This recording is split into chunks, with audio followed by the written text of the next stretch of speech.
Warning: our YouTube channel and its videos may contain scenes, language, and content that may not be appropriate for all audiences.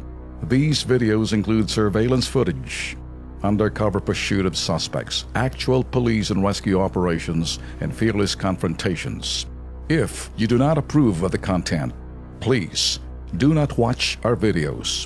If you wish to continue, we strongly advise that you proceed with caution. Viewers' discretion is advised. Pinatilyo sa San Mateo Rizal, patay matapos ihatid ang kasintahan dahil pinagtripan lamang. Ngayon pong All Saints Day, ito Ben at Nika, isang 18 anyos po ang nagatid po ng kanya pong girlfriend sa San Mateo Rizal, pero ang ending po'y napakalungkot. Siya na po ang hinatid sa huling hantungan. At batay po sa investigasyon, lumalabas na napagtripan po itong binatilyong ito. Panurin natin to.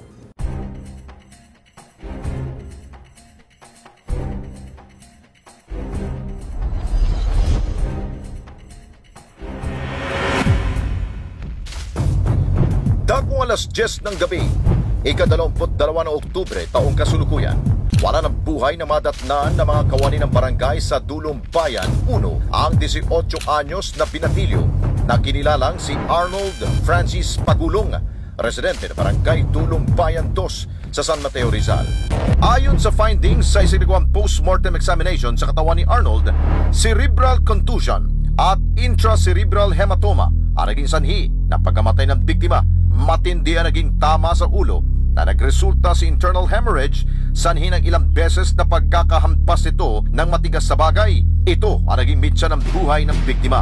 Ayon sa investigador na naturang kaso na si PO2 King Contreras ng San Mateo PNP, sa sigawa nilang follow-up investigation, natukoy na isang witness ang pagkakakilanlan ng suspect sa pagpatay sa binata.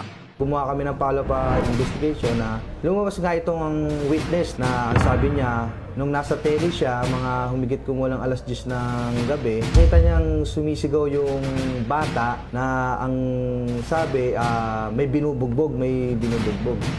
Nakita niya nga itong si alias Ulupong na binubugbog at sinusuntok sa mukha yung biktima at sinisigaw pa nung isang babae doon na inaawat si Ulupong na tama na yan, Ulupong, tama na yan.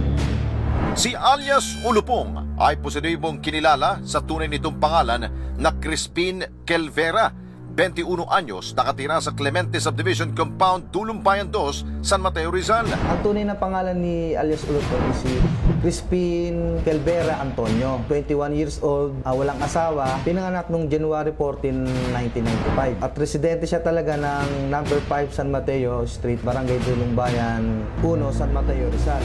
Isa siyang konduktor ng jeep.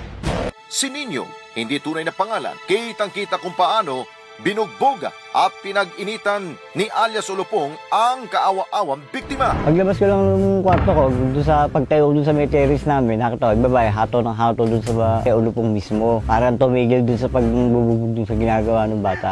Nakita ko, ang ganun ng Ulupong. Ngayon, nung maawat na, wala nang parang di na gumagalaw yung buhay ng bata. Parang lambot na rin siya. Ayun. Sabi po ng iba, kaya daw nagkaganon yun, ano daw muna, yung napilipit daw muna ang liig, tapos nakatakbo na sandali yung bata, inabot pa ulit ni Ulupong. Kaya yung sinusuntok na yung ganun na inabutan ko nga, yung parang tumatama nga yung mukha niya dun sa sumiyento. Marin din niyang pinabulaanan ang mga espekulasyon ng taong bayan na ang biktimang si Arnold ang nagsimula ng away. Kaya sa gitna pa, kaya binuhat nila papunta sa tabi mismo ng sasakyan. Kaya hindi totoong sinasabi nila na ano yung bata, yung pinuntok doon muna si Ulupong, kaya doon niya ginantihan ng suntok ng ganun din. Pero nauna pa na nakipala si Ulupong talaga antimano. Laking panghihinayang ang naramdaman ngayon ng pamilya ni Arnold sa sinapit na kanilang anak. Ayon kay Francisca Pagulong, ina ni Arnold, hinatid lamang daw ng kanyang anak ang girlfriend nito, kaya napunta sa Bayan 1 si Arnold. Nung po pinahatid po namin yung syota niya, kasi po para hindi po siya masyadong malasing, yatid niya muna yung syota niya. Pagkahatid po ng syota niya, yun na po, nabalitaan na po namin ganun. Ang pagatid na ito ni Arnold, hindi raw inakala ng kanyang pamilya na ito na magiging mitsa ng kanyang buhay. Pangarap pa naman daw sana ng kanyang anak na mapaaral ang mga nakababatang kapatid nito. Pangarap po niya sa mapaaral niya po yung dalawa niyang kapatid, mapatapos din po niya. Inanon din po yung mga kapatid niya para mapagbago kasi po yung mga kapatid niya, dalawa lang po yung nag-aaral. Bago nung nangyaring pagpatay, masaya pa nila nakasama ang biktimang si Arnold. Nung pong hapon na, ano lang po siya, basta po, pabalik-balik lang po siya sa ano na yun, na compound na yun. Nung po dumating ang papa niya, nakipag-banding po siyang, yun po, tapos po nagpa-selfie-selfie po siya sa amin. Sa kasalukuyan, malaya pa rin nakakagala ang suspect na si Ulupong. Kaya sigaw ng pamilya ni Arnold ang agarang pag-aresto sa suspect. Gusto ko po magkaroon ng katarungan yung pagkamatay ng anak ko. Yun lang po ang gusto ko.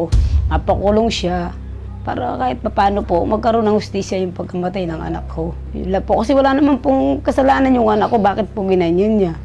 Ang anak ko po hindi naman po basagulero. Kumbaga po marami siyang kaibigan na nakakasama. Sinasabihan naman po kami, mabait naman daw po yung anak ko. Bakit po siya ang napagtripan na patayin na ganun? Walang patid din ang mga isinasagawang follow-up operations sa San Mateo Police upang mahanap ang suspect. Para naman daw sa ikatatahimik ng lahat, merong mensahe si Mrs. Francisca sa suspect na si alias Ulupong. Kung napapanood niya ako ngayon, sumuko na po siya para kahit papaano mahibsan na sa sama ng loob namin. Ang sakit ng ginawa niya sa akin eh. Yun lang po ang gusto ko, sumuko na siya para po kahit papaano mawala man po yung anak ko sa amin. Masaya na siya.